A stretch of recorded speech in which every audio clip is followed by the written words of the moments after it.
الحمد لله الذي هدانا لهذا وما كنا لنهتدي لولا أن هدانا الله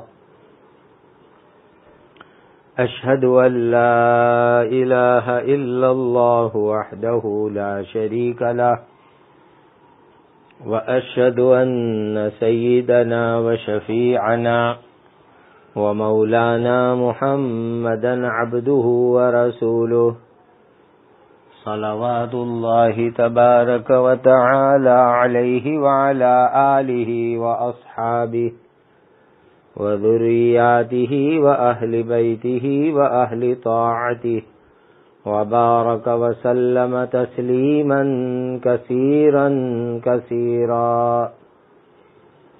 أما بعد فأعوذ بالله من الشيطان الرجيم. بسم الله الرحمن الرحيم. إنا أعطيناك الكوثر فصل لربك وانحر إن شانئك هو الأبتر.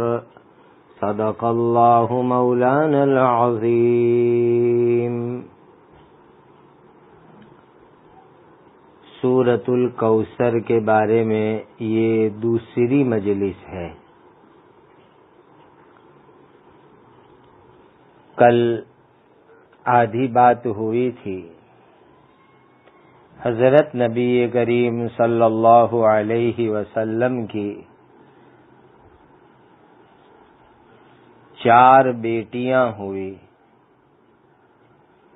پہلی بیٹی حضرت زینب رضی اللہ تعالی عنہا، یہ حضور کی سب سے بڑی بیٹی ہے. آپ کی دوسری بیٹی کا نام حضرت رقیہ رضی اللہ تعالی عنہا ہے.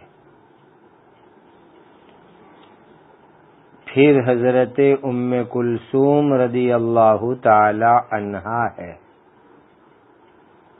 اور چوتھی بیٹی حضرت فاطمۃ الزہرا رضی اللہ تعالی عنہا ہے. حضرت فاطمہ رضی اللہ تعالی عنہا کو یہ خوش نصیبی حاصل ہے کہ حضرت نبی کریم صلی اللہ علیہ وسلم پر قرآن اترنا شروع ہوا، آپ کے نبی ہونے کا اعلان ہوا، اس کے بعد حضرت فاطمہ کی پیدائش ہوئی. قرآن اترنا شروع ہوا، اس کا قریباً 1 سال ہو گیا. پھر حضرت فاطمہ رضی اللہ تعالی عنہا کی پیدائش ہوئی. آپ کے بیٹوں میں ایک بیٹے کا نام ہے حضرت قاسم. یہ نبی کریم صلی اللہ علیہ وسلم کے سب سے بڑے بیٹے ہیں. دوسرے بیٹے آپ کے حضرت عبداللہ ہے. یہ عبداللہ، ان کی بھی پیدائش نبی کریم صلی اللہ علیہ وسلم کے اوپر قرآن اترنا شروع ہوا، آپ کے نبی ہونے کا اعلان ہوا، اس کے بعد حضرت عبداللہ پیدا ہوئے. ایک بیٹے آپ کے ہیں حضرت ابراہیم رضی اللہ تعالی عنہ. دیکھو یہاں پر ذہن میں رکھنا کہ نبی کریم صلی اللہ علیہ وسلم کے بیٹے کا نام ابراہیم ہے، اور حضور کے بڑے دادا جان اللہ کے نبی حضرت ابراہیم علیہ السلام وہ الگ ہے، دونوں میں فرق ہے. نبی کریم صلی اللہ علیہ وسلم کی ایک باندی تھی حضرت ماریہ رضی اللہ تعالی عنہا، ان کو ایک بیٹا پیدا ہوا اور وہ حضرت ابراہیم رضی اللہ تعالی عنہ ہے. ہم جب بقی قبرستان جاتے ہیں اللہ تعالیٰ خوشی خوشی عافیت سے ہم سب کو مکہ مدینہ لے جاوے، تو بقی قبرستان میں داخل ہو کر جب تھوڑا سا آگے چلتے ہیں تو بائیں ہاتھ پر حضرت ابراہیم کی قبر آتے ہے۔ یہ 3 نام تو میں نے آپ کو بتلا دیے۔ نبی کریم صلی اللہ علیہ وسلم کے بیٹوں، ایک حضرت قاسم، دوسرے حضرت عبداللہ، تیسرے حضرت ابراہیم رضی اللہ عنہم۔ بعض کتابوں میں لکھا ہے کہ آپ کے ایک بیٹے کا نام طیب تھا اور ایک اور بیٹے جن کا نام طاہر تھا، تو اگر طیب اور طاہر کو ملا دیوے تو نبی کریم صلی اللہ علیہ وسلم کے 5 لڑکے ہو گئے۔ ایک حضرت قاسم، دوسرے حضرت عبداللہ، تیسرے حضرت ابراہیم، چوتھے حضرت طیب، 5ویں حضرت طاہر رضی اللہ عنہم۔ سیرت لکھنے والے بعض بزرگوں کا یہ کہنا ہے کہ طیب اور طاہر ایک ہی بیٹے کے 2 نام ہیں، ایک نام ایک لقب۔ اگر دونوں کو ایک مان لیوے تو آپ صلی اللہ علیہ وسلم کے 4 بیٹے ہوئے، حضرت قاسم، حضرت عبداللہ، حضرت ابراہیم اور حضرت طاہر طیب، 4 بیٹے ہو گئے۔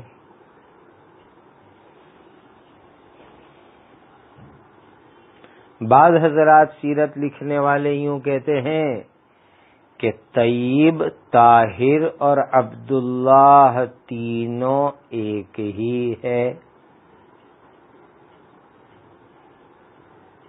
کہ جو آپ کے بیٹے ہیں حضرت عبداللہ، انہی کا ایک لقب طیب ہے، ایک لقب طاہر ہے۔ اس حساب سے دیکھنے جاؤ تو 3 بیٹے ہو گئے، حضرت قاسم، حضرت عبداللہ جن کا دوسرا نام طیب، تیسرا نام طاہر، اور تیسرے بیٹے ہو گئے حضرت ابراہیم۔ تو 5 یا 4 یا 3 بیٹے اللہ تعالیٰ نے نبی پاک صلی اللہ علیہ وسلم کو عطا فرمائے تھے۔ لیکن جیسا کہ کل آپ نے سن لیا کہ آپ کے کوئی بیٹے بڑی عمر نہیں ہوئی، سب کا بچپن میں انتقال ہو گیا، تو دشمنوں نے بڑی خوشیاں منائی۔ اللہ تعالیٰ نے اس پر یہ سورہ کوثر اتاری اور فرما دیا کہ اے محمد صلی اللہ علیہ وسلم، ہم نے آپ کو کوثر جیسی نعمت عطا فرمائی، لہذا اس نعمت کا شکریہ یہ ہے کہ آپ نماز پڑھو اور قربانی کرو۔ میں ایک اہم بات اس موقع پر آپ کو بتلانا چاہتا ہوں۔ اگر دشمنوں کی سازش، دشمنوں کی پلاننگ کو ناکام کرنا ہو، فیل کر دینا ہو، معطل اور بیکار کر دینا ہو، تو اس کا بہترین ذریعہ یہ ہے کہ نماز پڑھو اور قربانی کرو۔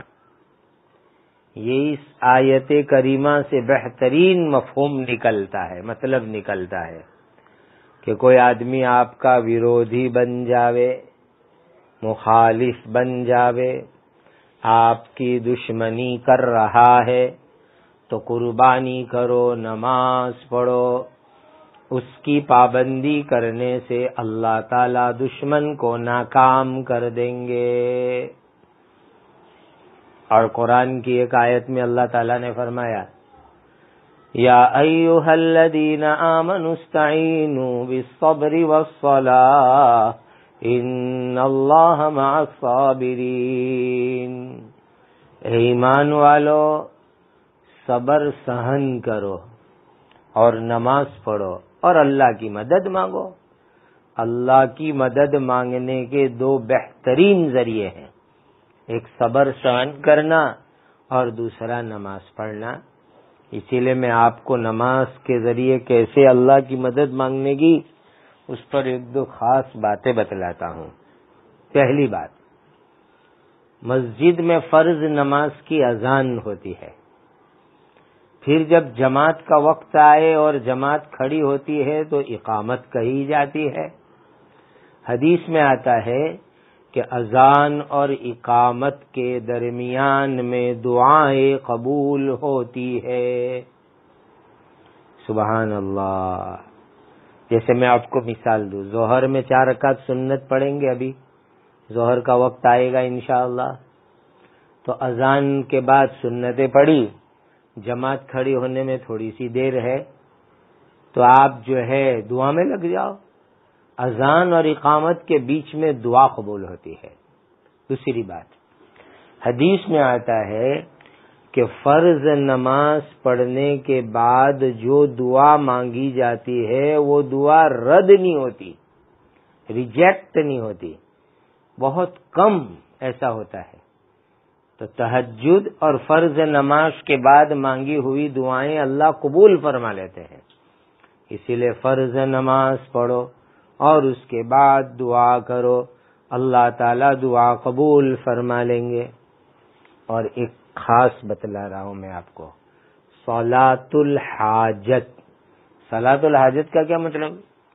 کوئی بڑی حاجت آ گئی، کوئی بڑی ضرورت پیش آ گئی، کوئی خاص ایمرجنسی معاملہ پیش آ گیا، تو 2 رکعت نماز پڑھو، وہ حاجت پوری ہو جاوے اس نیت سے، وہ تکلیف دور ہو جاوے اس نیت سے، اس کو صلاۃ الحاجت کہتے ہیں۔ حاجت کی نماز، ضرورت پوری کرنے کی نماز، تکلیف دور کروانے کی نماز، اس کو صلاۃ الحاجت کہتے ہیں۔ اچھی طرح وضو کرو، 2 رکعت نماز پڑھو، جو چاہے سورت پڑھو اندر، لیکن بعض بزرگوں نے یہ بتلایا ہے کہ صلاۃ الحاجہ میں پہلی رکعت میں الم نشرح پڑھو الحمد کے بعد، اور دوسری رکعت میں الحمد کے بعد اذا جاء نصر اللہ پڑھو، یا یہ کہ الحمد کے بعد قل یا ایھا الکافرون اور دوسری رکعت میں الحمد کے بعد قل ھو اللہ احد پڑھو۔ اور نماز سے سلام پھرانے کے بعد اللہ تعالیٰ سے دعا مانگو۔ یہ دعا حدیث شریف کے اندر آئی ہے، 2 الگ الگ دعا ہے۔ پہلی دعا، اللہم لا سہل الا ما جعلتہ سہلا وانت تجعل الحزن سہلا اذا شئت۔ اے اللہ، آسان کام تو وہی ہے جو آپ نے آسان کر دیا، اور آپ مشکل چیز کو جب چاہے تب آسان کر سکتے ہیں۔ ایک دعا تو نبی کریم صلی اللہ علیہ وسلم نے یہ دعا بتلائی، اس کے ذریعے سے بھی کام آسان ہو جائیں گے۔ دوسری دعا، لا الہ الا اللہ الحلیم الکریم سبحان اللہ رب العرش العظیم الحمد للہ رب العالمین اسألک موجبات رحمتک وعزائم مغفرتک والغنیمت من کل بر والسلامت من کل اثم لا تدع لی ذنبا الا غفرتہ ولا ہما الا فرجتہ ولا حاجة هي لك رضا الا قضيتها یا ارحم الراحمین۔ یہ دعا ترمذی شریف میں آئی، کتنی پیاری دعا، لا الہ الا اللہ الحلیم الکریم۔ اللہ تعالی جو بڑے بزرگی والے ہیں، بڑے بردبار حلم والے ہیں، ان کے سوا کوئی عبادت کے لائق نہیں۔ سبحان اللہ رب العرش العظیم، اللہ تعالیٰ جو بڑے عظیم عرش کے مالک ہے، میں ان کی تسبیح پڑھتا ہوں، پاکی بیان کرتا ہوں۔ الحمد للہ رب العالمین، تمام تعریف وخان اللہ تعالیٰ ہی کے لیے ہیں جو تمام عالموں، دنیاؤں، جگتوں کے مالک ہے۔ اسألک موجبات رحمتک، اے اللہ آپ کی رحمت کے اسباب کے واسطے سے میں سوال کرتا ہوں۔ وعزائم مغفرتک، اور آپ نے جو پکا ارادہ کیا ہے ہماری مغفرت کا، اس کے ذریعے سوال کرتا ہوں، والغنیمت من کل بر، اور تمام نیکیوں کی دولت سے میں سوال کرتا ہوں، والسلامت من کل اثم، اور تمام برائیوں سے حفاظت چاہتا ہوں، لا تدع لی ذنبا الا غفرتہ، اے اللہ میرا کوئی بھی گناہ باقی مت رکھنا، سب گناہ بخش دینا، ولا ہما الا فرجتہ، اور اے اللہ کوئی بھی فکر غم ہوئے تو اللہ آپ اس کو دور کر دینا، ولا حاجتا ہی لک رضا الا قضیتها یا ارحم الراحمین، اور آپ کی رضامندی کے قبیل کی کوئی بھی حاجت ہو، اے اللہ میری ہر حاجت کو آپ پورا فرما دینا، اے سب سے بڑے مہربانی کرنے والے میرے اللہ۔ تو یہ ہے دعائے حاجت، 2 رکعت نماز پڑھو، دعا کرو، اللہ تعالیٰ اس کی برکت سے جو ہے مشکلات دور کر دیں گے، حاجت پوری فرما دیں گے۔ تو شروع میں الحمدللہ رب العالمین یا کوئی بھی اللہ کا ذکر تھوڑا کرو، پھر درود پڑھو، پھر یہ دعا پڑھو، یا ذل جلال والاکرام 3 بار پڑھو، یا ارحم الراحمین 3 بار پڑھو، دعا کے درمیان بھی درود پڑھو، آخر میں بھی درود پڑھو، انشاءاللہ اللہ دعا قبول فرما لیں گے۔ اب حوض کوثر کے بارے میں خاص باتیں مجھے بتلانی ہیں۔ ایک حدیث میں نبی کریم صلی اللہ علیہ وسلم فرماتے ہیں کہ معراج کی رات میں جنت میں چل رہا تھا، اللہ اکبر، حضور کو اللہ نے معراج کی رات میں جنت بھی دکھائی۔ اچانک میں نے دیکھا کہ ایک نہر ہے، اس کے دونوں کناروں کے اوپر موتیوں کے گنبد بنے ہوئے ہیں، جیسے ہمارے یہاں دریا کے کنارے کے اوپر وہ کپڑے کے یا پلاسٹک کے ٹینٹ جیسے بنے ہوتے ہوئے نا، تو یہ حضور نے جنت کی نہر کے کنارے کے اوپر موتیوں کے گنبد دیکھے، اور موتی بھی کیسے کہ 1 پیس، یعنی ایک موتی کو تراش کر کے کھود کر کے اس میں سے ایک گنبد بنایا گیا۔ ایک موتی کتنا بڑا ہوگا کہ اس کو کھود کر کے اندر سے ایک گنبد بنایا گیا۔ تو میں نے پوچھا، اے جبرائیل یہ کیا چیز ہے؟ تو جبرائیل امین نے جواب دیا کہ یہ تو کوثر والی نہر ہے جو اللہ نے آپ کو عطا فرمائی ہے، اور اس کے اندر کی جو مٹی ہے نا، یعنی ہمارے یہاں بھی نہر ندی ہوتی ہے تو اس کے نیچے مٹی ہوتی ہے، تو کوثر نہر کے نیچے کی جو مٹی ہے نا وہ تو مشک ہے، مشک، اور وہ بھی ایک دم تیز خوشبو والی مشک ہے۔ اللہ اکبر۔ مشک جو اصلی ہوتی ہے نا وہ تقریباً سونے اور گولڈ کے بھاؤ کی ہوتی ہے، اور ایک رائی کے دانے کے برابر ہو اصلی مشک تو پورے گھر میں خوشبو رہے۔ ایسی مٹی مشک کی، اس پر یہ حوض کوثر کی نہر ہے۔ ایک حدیث میں فرمایا کہ حوض کوثر کتنی بڑی ہے کہ اس زمانہ، یعنی نبی کریم صلی اللہ علیہ وسلم کا مبارک زمانہ، اندازہ لگاؤ کہ حضور نے ارشاد فرمایا کہ میرا حوض، یعنی میدان قیامت میں جو میرا حوض ہے کوثر والا، اس کی لمبائی اور چوڑائی اتنی ہے کہ ایک طرف سے دوسری طرف جانے کے لیے 1 مہینہ چاہیے۔ 1 مہینہ چلو تو ایک طرف سے دوسری طرف پہنچ سکو، اور اس کے چاروں سائٹ برابر ہے۔ اندازہ لگاؤ کہ ایک طرف سے دوسری طرف جانے کے لیے 1 مہینہ لگے، اتنا بڑا یہ حوض کوثر ہے۔ اس کا پانی دودھ سے زیادہ سفید، برف سے زیادہ ٹھنڈا، اور اس کی خوشبو مشک سے بھی زیادہ ہے۔ اور وہاں پانی پینے کے لیے کنارے پر لوٹے رکھے ہوئے ہیں۔ کتنے لوٹے رکھے ہیں؟ جتنے آسمان کے ستارے ہیں اتنے لوٹے وہاں رکھے ہوئے ہیں۔ سبحان اللہ۔ ہمارے یہاں پرب ہوتی ہے، پانی کی سبیل ہوتی ہے، تو اس پر 2-3 گلاس ہوتے، وہ بھی پلاسٹک کے، وہ بھی کوئی لے گیا تو گئے. اور حوض کوثر کے اوپر جو پیالے ہوں گے، پانی پینے کے جو گلاس ہوں گے، وہ اتنے زیادہ ہوں گے جتنے آسمان کے ستارے ہیں. اور جس نے اس میں سے ایک مرتبہ پانی پیا تو زندگی بھر کبھی پیاس نہیں لگے گی، اور جنت کی زندگی تو ہمیشہ کی ہے. تو حوض کوثر سے قیامت کے دن ایک مرتبہ پانی پی لیا تو پھر کبھی بھی پیاس نہیں لگے گی. سبحان اللہ. اب جنت میں جانے کے بعد بھی بہت ساری پینے کی چیزیں. وَسَقَاهُمْ رَبُّهُمْ شَرَابًا طَهُورًا، شراب طہور بھی ہے جنت میں. وَأَنْهَارٌ مِّنْ خَمْرٍ لَذَّةٍ لِّلشَّارِبِينَ، شراب کی نہر بھی ہے. وَأَنْهَارٌ مِّن لَّبَنٍ لَّمْ يَتَغَيَّرْ طَعْمُهُ، اور دودھ کی بھی نہر ہے، ایسا دودھ کہ وہ پھٹے گا نہیں، کھٹا نہیں ہوگا، باسی نہیں ہوگا، بدبو نہیں آئے گی کبھی بھی.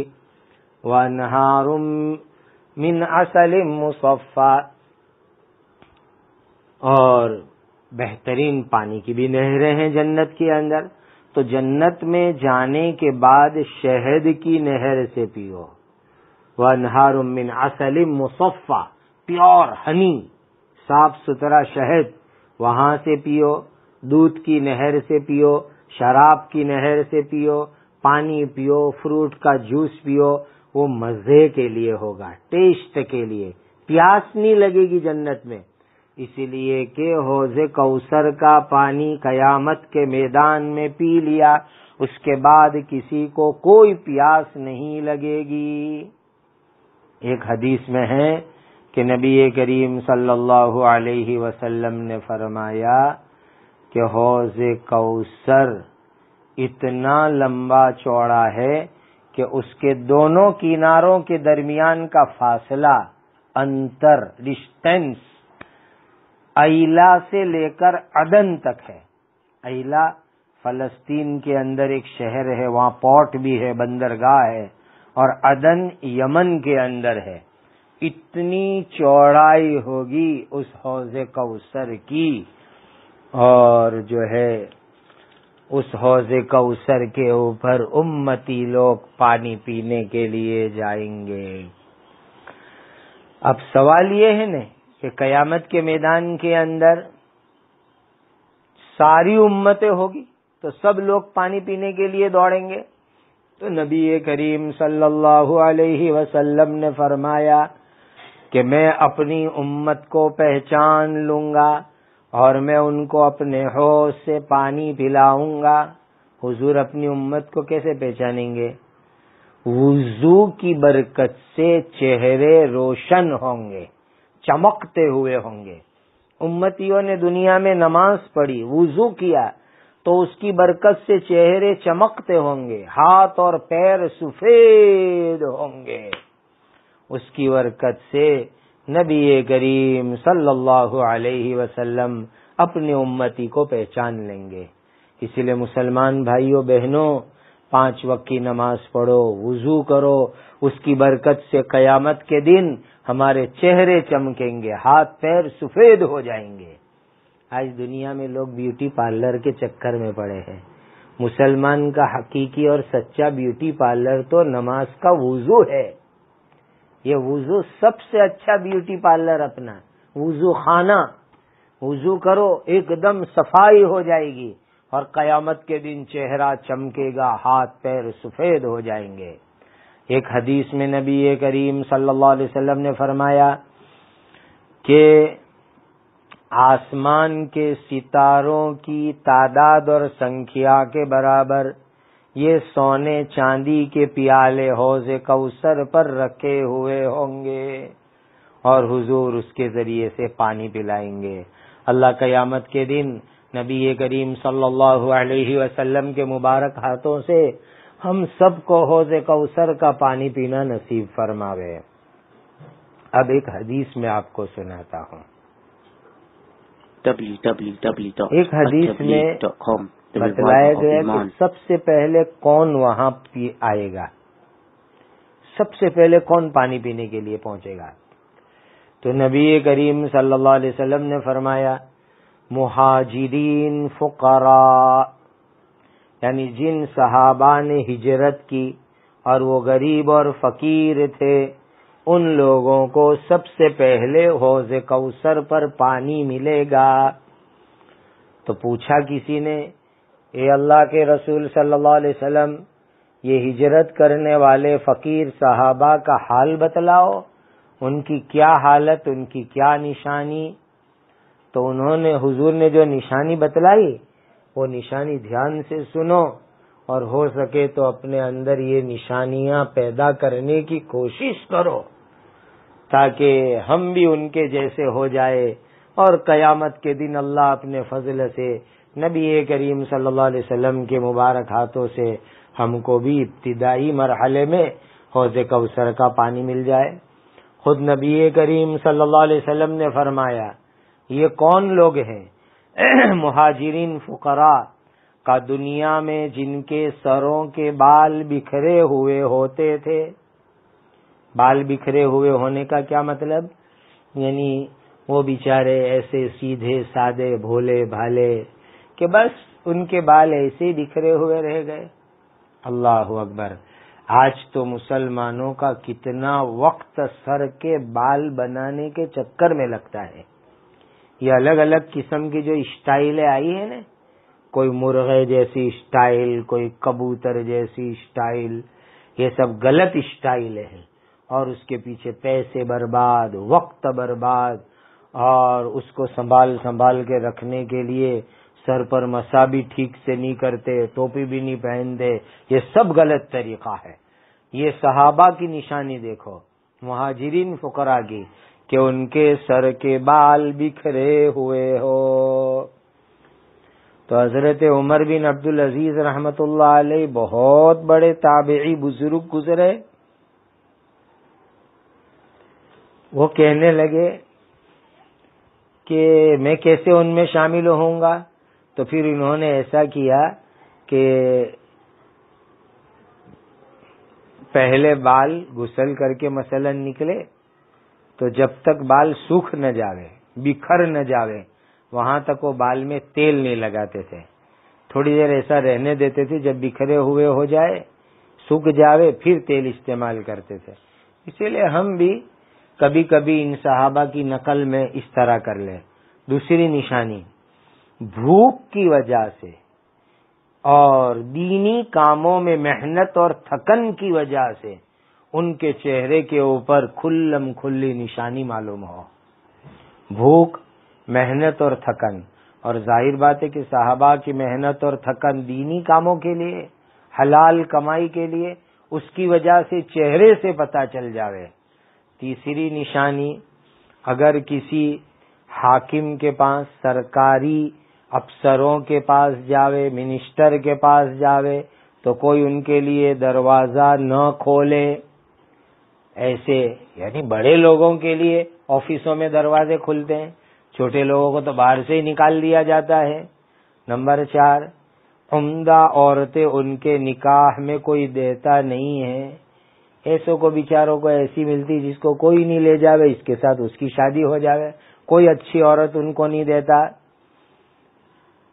پانچویں نشانی، بہت اہم نشانی ہے، سمجھنے کی چیز. اگر ان کے ذمے میں کسی کا حق ہوتا ہے تو وہ ادا کر دیتے ہیں، اور کسی سے ان کا حق لینا ہوتا ہے تو وہ پورا نہیں لیتے، ادھورا لیتے ہیں. یہ بہت بڑی خوبی کی نشانی ہے. اگر خود کسی کو کوئی حق ادا کرنا، مثلا 100 روپے لیے 100 روپے دینا، پورے 100 روپے دے دیے. اور کسی کے پاس 100 روپے لینے کے ہو تو پورے 100 نہیں لیتے، 90 لے کر 10 معاف کر دیتے ہیں. یہ ان کی نشانی. سبحان اللہ، کیسی پیاری پیاری ان لوگوں کی نشانی ہے جن کو نبی کریم صلی اللہ علیہ وسلم سب سے پہلے حوض کوثر کا پانی پلائیں گے. مسلمانوں، اپنے اندر یہ صفات اور خوبی پیدا کرو. اللہ اکبر. حضرت عمر بن عبدالعزیز نے جب یہ حدیث سنی تو فرمانے لگے کہ میرے نکاح میں تو عبد الملک ابن مروان بڑے بادشاہ کی بیٹی ہے اور میرے لیے تو بادشاہوں کے دروازے بھی کھل جاتے ہیں، تو میں کیسے ایسا ہوں گا؟ تو پھر انہوں نے جو ہے اپنے بال بکھرے ہوئے رکھنا شروع کیا، پھر بعد میں وہ تیل لگاتے تھے۔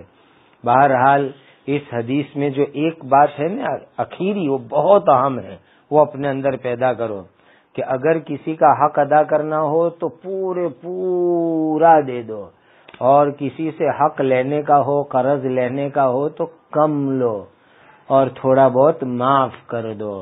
یہیں پر رک کر میں ایک اہم مسئلہ آپ کو بیان کر دوں، پھر مجلس مکمل آج کی۔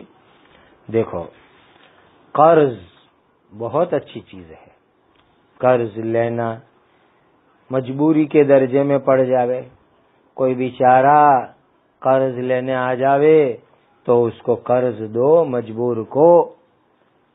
جتنی رقم آپ نے کسی کو قرض دی تو روزانہ اتنی رقم صدقہ کرنے کا اللہ تعالی ثواب دیں گے۔